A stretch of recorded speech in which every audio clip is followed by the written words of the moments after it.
Probably the most overlooked thing in live sound engineering is how band monitored himself.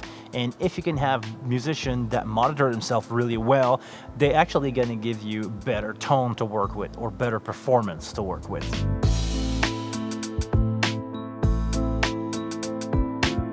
Hi everybody, my name is Guillaume. I'm a live sound engineer and I'm running this YouTube channel where I talk about pretty much anything that has to do with live sound, in-ear monitoring, basically what I do for a living. So if you guys are interested in that, make sure to subscribe to the channel. Make sure to ring the bell so you don't miss any of the live stream that I'm doing. I'm live every week. Also make sure to give this video a like. It's helping the channel a lot. Now, enough with me selling this channel. Let's now talk about the core of this video. Let's talk about the little trick that changed my career as a sound engineer. Time alignment in live sound is key. As a monitor engineer, I fix problems for people performing on stage. Some of them were living in a nightmare of phase cancellation for years before I simply apply a couple of simple time alignment rules. I have worked many years as a club sound engineer.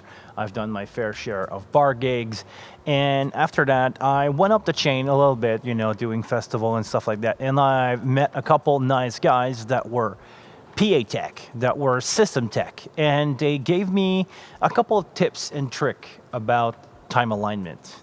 Sound travel in the air at the speed of around 1100 feet per second or 343 meters. Why I say around? Because it's depending on the temperature and the amount of moisture in the air, but I don't want to bug you guys with that. What I want to touch on is the fact that the sound traveling into the air is not traveling at the same speed that sound traveling through gear, through microphone, through speaker.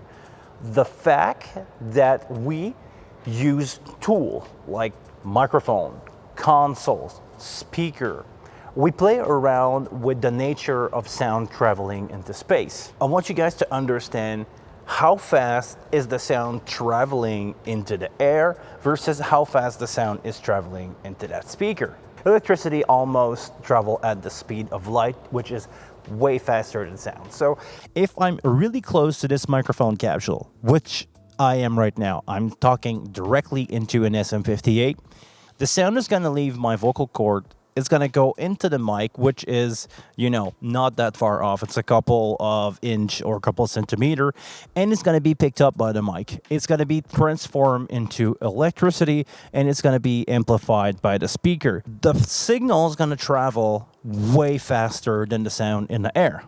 The signal is going to go into the mic, it's going to be turned to light speed, and it's going to come out of the speaker and being thrown back at me. We've been doing this for years. Having speaker on stage, I'm only having one right now, but it could have been a pair of monitor for a singer. And even if there's a little bit of latency, nobody ever complained about it. The speaker is about 6 feet away from my ear, so the time that the sound's going to leave the speaker, travel into the air until it reaches my ears back again, is going to be around 6 milliseconds, plus or minus if I move a little. But, let's not be too picky about the number.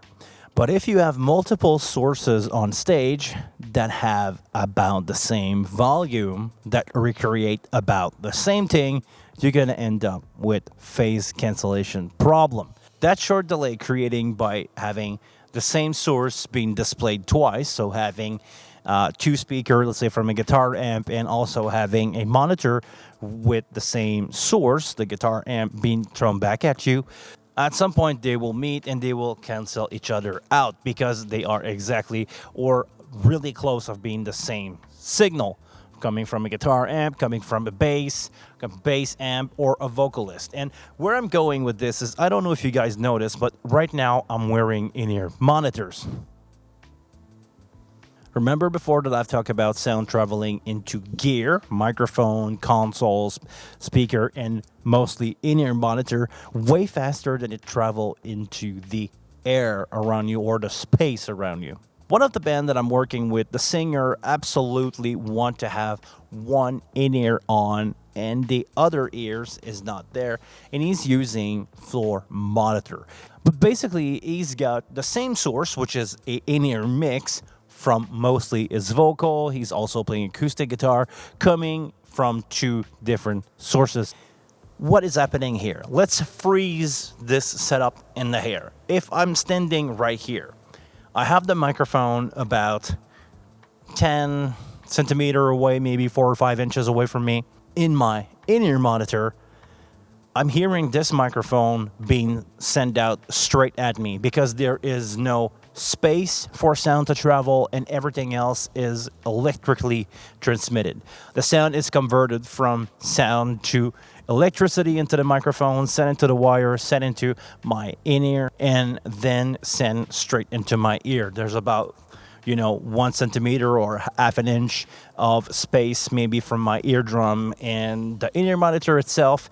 So it's almost latency free. If I were to do this in the analog world where we don't have any added latency by conversion, for the purpose of this example, I'm going to say analog console have 0 millisecond of latency, so maybe some nanosecond, but we're not going to dive into this, where digital console end up more in the 3 to 5 and sometimes up to 12 millisecond of latency. And depending on how much processing you add on those things, it can add up to have more and more and more. Taking that into consideration, what is happening here? Let's say that we go back to our example. I'm frozen in time here.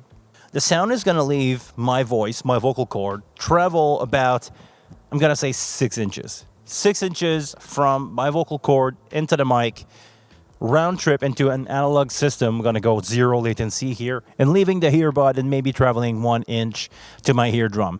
I hear that almost immediately. If we were to add floor monitor to the system, what is happening here? Sound is going to travel from the monitor. It's going to take about 6 milliseconds to reach me, which is the time of sound physically traveling to the air and to reach my ear. So what is happening here in my brain if I'm taking one ear out? Sound here has almost 0 travel time in the air, and sound here to my left has a lot of travel time in the air, about 6 milliseconds.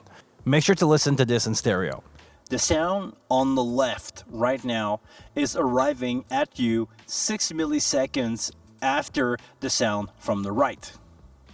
That's a little bit weird, isn't it? If you have a singer, a guitar player, or any musician that you know that using floor monitor and in-ear monitors, let's say that the floor monitor are there for low-end frequency stuff that is hard to replicate into in-ear monitor. Let's say that you're running a pair of monitor. What is actually happening here? You get cancellation due to physics of sound. You get phase cancellation from the perspective of the person who's standing in front of those speakers and also having another sound source, which are in-ear monitors. The first time that I end up in a situation where I had a lead singer of a band wanting me to absolutely have 2 floor monitor and 1 in-ear, I applied the simple principle that I've applied tuning sound system. What do you do when you have multiple sound system on a room or in a festival? You apply line delay to them. So sound's going to leave the stage, going to travel into the air, going to fade out a little bit, is going to reach those speakers further in the room, and you're going to delay those so everything arrive in phase with one another. If you have multiple speakers, just multiply that. But basically, you time align everything. This is kind of what I did here. I've time aligned the floor monitor in the in-ear. You cannot make sound travel faster in the air. So what I did is I applied delay to the in-ear, adding delay on that mix bus. When I talked to some people about that, they freaked out. People told me that it was not okay to add delay into in-ear system. It will be weird for the vocalist or for the guitar player to perform. It's not going to be tight. And I came up with the argument that, well, we've been doing this with floor monitors for 50 years. Sound traveling from this microphone going in the speaker, being thrown back at me is about 6 milliseconds of delay. And it's never been a problem. Nobody ever complained. in a situation like this that the monitor had latency. They never complained that they were hearing some stuff late. What actually happened when I delay the in-ear monitor is I physically took the sound that was, I'm gonna image it like this, the sound that was coming from there, or actually from here really fast, and from there, and I just pushed back the in-ear to where the monitor would be on my left. By time aligning the in-ear with the monitor, I took my source that is further away, add delay to the source that is closer to me, like if I were to have a sound system, and after that another sound system. As soon as the sound gonna reach me from the monitor, and I delay about the same time in the in-ear monitor, and it actually, for the first time ever for that singer, went in phase. He actually didn't know that he had that problem happening to him because, he's a singer. He's having a hard time explaining itself sometimes with the terminology of sound. And basically what he did is level match them to a point where the monitor were really loud. And after that, having, the in-ear and playing a game of back and forth between phasing, moving the mic around. But for the first time ever, when he was in his zone, where I'm standing right there, being in front of the microphone, having monitor, or actually he's using two, so having two monitor in the in-ear, everything, the sound is leaving the monitor, time to align in his ear, and basically come at him in phase, or as much as it can be.